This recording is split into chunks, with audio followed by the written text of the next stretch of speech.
நண்பா பீக்கில் இறங்கி தரமான சம்பவம் பண்ணலான்ட்டு போனேன் பாருங்க. அப்புறம் ஒரு பையனை அடித்தேன். அவனை அடிச்சு ஒரு கில் தான் பார்த்தா அப்படியே 3 பேர் டவுன் பண்ணி வச்சிருந்தான். அடடா நல்ல லக்கடா போடு போடு கில்லடிட்டு 1 2 3 4 சொல்லிட்டு இதில் ஓசி கில் மட்டும் ஒரு 3 கில் எடுத்துட்டு எனக்கு ரொம்ப சந்தோஷமாயிடுச்சு. அப்புறம் எவன் அடித்தாலும் கவலை இல்லை. ஏன்னா ஃபஸ்ட்டு இறங்கினோடனே ஒரு 3 ஓசி கில் எடுத்தாச்சு, மொத்தம் 4 கில்லு.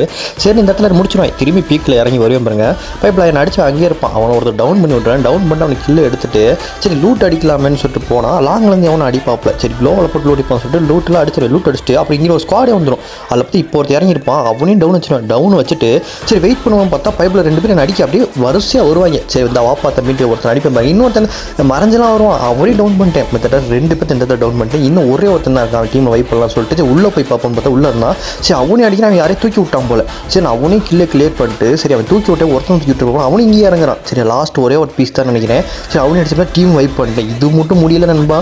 திரும்பி இன்னொரு ஸ்கோர் அந்த இடத்துக்கு வந்துருச்சு. அதுலேயும் ஒருத்தனை டவுன் பண்ணி விட்டுறேன். ஓசிக்கில் தான். சரி இன்னும் ஒருத்தர் இருப்பான் பார்த்தீங்கன்னா. சரி நம்ம ஃபஸ்ட்டு மெடிக்கெட்டை போட்டு அடிப்போம். அவன் அடிக்க ஆரம்பிச்சிட்டான். சரி ஒரு க்ளோவில் போட்டு மெடிக்கெட்டை போட்டு இந்த பாறை ஏறி உட்காந்துட்டேன். பாறை ஏறி உட்காந்தா வந்தான் பாருங்கள். போடும் தலையிலே வச்சு டவுன் பண்ணி விட்டேன். இவனை கில் எடுத்துகிட்டு ஒரு பொட்டை நாய் முதுகுலேயே அடிச்சு என்ன முடிச்சு விட்டான். தேவையில்லாத வேலை.